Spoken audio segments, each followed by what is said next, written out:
lá pessoal, agora falar sobre os ácidos carboxílicos e ésteres, duas classes de substância muito estudadas na química orgânica, então vocês vão entender um pouquinho mais sobre eles. Na aula passada eu introduzi os lipídios, que tem tudo a ver com essas duas classes de substâncias. Então foi mais para a gente fazer uma introdução e situar, nos situar sobre aquilo que estamos estudando, tá bom? Então, o que a gente vai aprender nessa aula? Primeira coisa, o que são ácidos carboxílicos, o que são ésteres. Quais são os ácidos carboxílicos e ésteres mais importantes, né? Como ocorre esse processo de esterificação.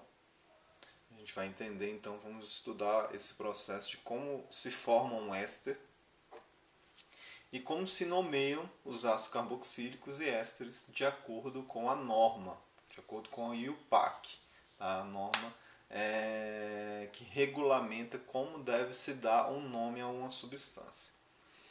Então, a primeira coisa, o que é um ácido carboxílico? A gente vai voltar, então, aquele quadrozinho que a gente viu quando falamos lá sobre aldeído e cetona.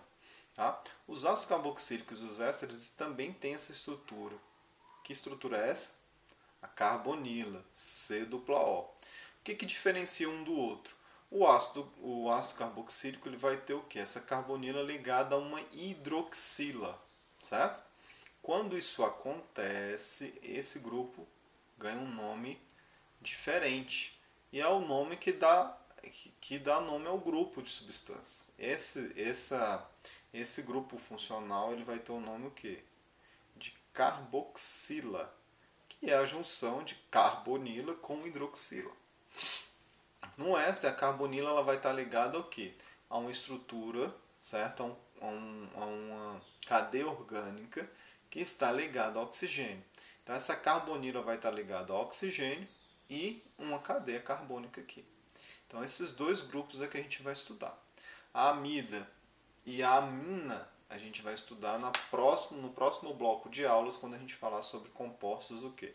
Nitrogenados, ok? Então, ácidos carboxílicos são substâncias orgânicas cujas moléculas possuem o quê? Esse grupo carboxila que eu expliquei aqui. Então, moléculas que possuem carboxila, uma cadeia orgânica aqui, uma cadeia de hidrocarbonetos aqui nesse R, é um ácido carboxílico. Então, para que mostrar esse remédio aí? O ácido carboxílico está presente em muitos fármacos, e fármacos comuns, como o ibuprofeno e esse diclofenaco de potássio. Tá? Para quem já teve algum tipo de inflamação, já teve contato ou já ingeriu um desses dois remédios. Tá? Eles são um dos anti-inflamatórios mais comuns. E o princípio ativo deles é um ácido carboxílico. Então aqui eu mostro, vou trazer por meio do quadro, vários, né, no caso aqui, 4 ácidos carboxílicos mais presentes ou mais comuns, vamos dizer assim. Primeiro, o ácido fórmico, né, presente nas formigas. Essa parte que forme, tá, ele aparece muito em algumas classes de substâncias e quer dizer o que? Esse prefixo forme quer dizer que tem um carbono só. Tá? O ácido fórmico ele é presente na formiga e ele é o que dá aquela sensação de ardência, né, quando a formiga pica. E ele é usado na indústria também, no caso aqui como fixador de corantes, né, ou de tinturas em tecidos. Então, ele é usado muito na indústria para isso. O ácido acético, certo? Ele tem origem na oxidação do etanol.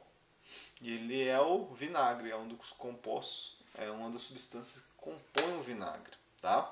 E ele também é utilizado muito na preparação de perfumes e corantes. Ácido cítrico presente nas frutas cítricas, tá? Ele é muito utilizado na indústria alimentícia como antioxidante e dá esse aroma cítrico, tá? Picante as coisas, então é presente em vários alimentos diferentes. E o ácido lático proveniente da fermentação do leite, presente também muito na indústria alimentícia, tá? Principalmente relacionado à indústria láctea. Então, primeiramente, vamos falar do ácido fórmico ou metanóico. Tá? Esse metanóico aqui é o nome, vamos dizer, normatizado, científico. Tá? Tá? Esse aqui é um nome usual. Então ele causa ardência. Né? Só para vocês terem uma ideia, o ácido fórmico, quando ele começou a ser usado como fixador ali de tinturas em tecido, como que ele era obtido? Ele era obtido da formiga. Tá? Pegava um monte de formiga, principalmente as formigas vermelhas, botavam elas, cozinhavam elas e depois destilava aquilo ali. Aquela destilação originava ou extraía o ácido fórmico que era utilizado na indústria. Hoje já não acontece mais assim. Então eu vou mostrar para vocês qual o processo tradicional na indústria para vocês terem ideia da quantidade de coisas que a gente necessita para produzir uma substância. Tá? No caso aí, o ácido metanóico, primeiramente para obter ele, principalmente na indústria, se utiliza o que? O monóxido de carbono, certo? Com o hidróxido de sódio, isso a uma pressão muito grande, 10 vezes maior, certo? 10 vezes maior do que a atmosférica, e 200 graus.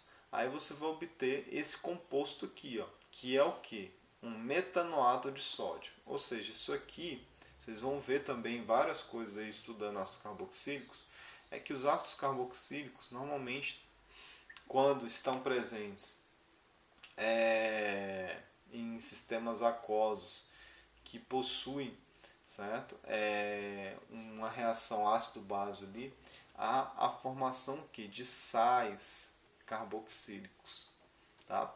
Tem alguns livros até que tratam esses sais carboxílicos como uma classe de substâncias diferentes. Tá?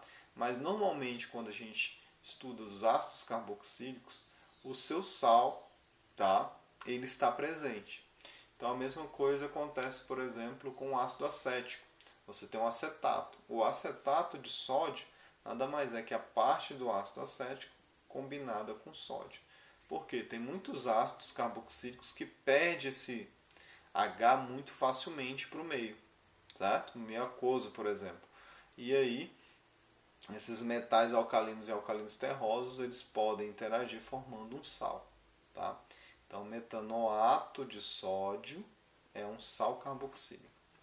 Então, pegando esse metanoato de sódio e reagindo ele com o ácido sulfúrico, aumentando demais a acidez do meio, produz o que? O ácido metanóico e sulfato de sódio. Então vejam vocês aqui, ó, por que hidróxido de sódio e ácido sulfúrico é tão importante na indústria. E esse ácido sulfúrico é tão importante que ele pode dizer quão rico é uma nação, ou quão industrial é uma nação, porque ele esses dois aqui são muito utilizados na indústria. Então hoje se utiliza essa rota para obter ácido metanóico, né? Felicidade para as formigas, né? Dá um joinha aí, formiga. Outro composto muito presente na nossa sociedade é o ácido acético, ou melhor, o ácido etanóico. Esse é o nome, vamos dizer assim, cientificamente correto, de acordo com a norma, tá?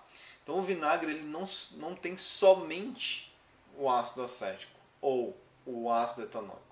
Ele não só tem isso. Tem uma proporção, na verdade o vinagre ele deve ter ali uns 5%, pouco mais, pouco menos disso, tá? Mas mesmo assim já dá uma picância muito grande, né, ao produto, ao material. E como que é obtido ou como é formado o ácido acético? Então, o ácido acético ele é formado a partir o quê? Do etanol, certo? Onde essas bactérias, esses micro-organismos aqui, ó, Cetobacter, aceti, que são bactérias aeróbicas, certo? A partir do oxigênio, faz com que utilize esse etanol para formação de ácido acético.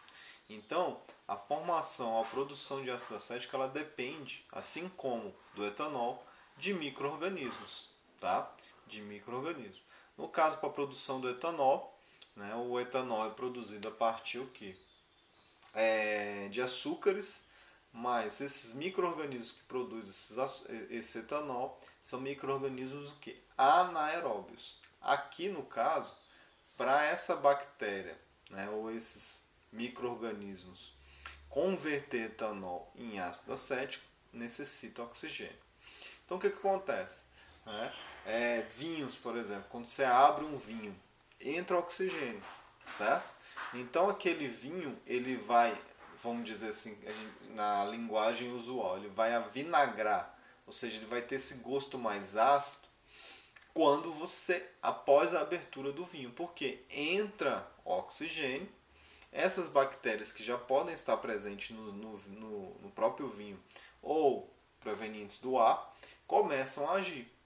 Então por isso que normalmente o consumo de vinho ele tem que ser no máximo, você pode consumir ele no máximo em 2 dias. Por quê? Ele começa a ter esse gosto muito ácido, por conta da ação desses micro-organismos com o oxigênio, fazendo com que aquele etanol do vinho se converta a ácido acético. Tá? Então bebidas alcoólicas, elas podem, e o vinho é o exemplo mais importante aí, elas podem avinagrar, ou seja, se tornar mais ácidas com o tempo. Isso pode acontecer, por exemplo, qualquer bebida alcoólica, tá? Seja cerveja, seja cachaça, seja qualquer uma. Ela pode ser degradada, certo? Por meio da ação da Acetobacter, utilizando oxigênio, formando o que? O ácido acético. Tanto que a gente tem o que? Vinagre de maçã, que é o que? Aqueles açúcares provenientes da maçã formam o etanol, você faz ali o que? Uma fermentação, certo? Uma destilação, obtém esse etanol proveniente dos açúcares da maçã, produzindo o ácido acético ali, certo? Você tem o vinagre de álcool, então você pega uma mistura ali de álcool, possivelmente proveniente da cana, e faz um vinagre. Você tem vinagre balsâmico, que vem de outras origens. Você tem o vinagre de uva, que é o proveniente desse fermentado de uva. Então você tem vinagres aí de várias origens diferentes, porque tudo aquilo que contém etanol, na presença desses micro-organismos e oxigênio, vai haver a formação do ácido etanóico, no caso o ácido acético. Então, outra coisa, e um ponto que a gente pouco sabe, como os cães identificam as pessoas. Gente, isso tem a ver com os ácidos carboxílicos. Então esse bichinho aí, bonitinho, olhando para cima, certo? Como que ele identifica quem é seu dono, ou quem são as pessoas que convivem com você, quem são as pessoas amigáveis, de sua convivência, de sua família, vamos dizer assim, e quem não são, certo? Eles identificam, gente, pelos ácidos carboxílicos. Então esses ácidos carboxílicos que a gente exala o tempo todo, então nosso metabolismo ele está exalando ácidos carboxílicos, tá?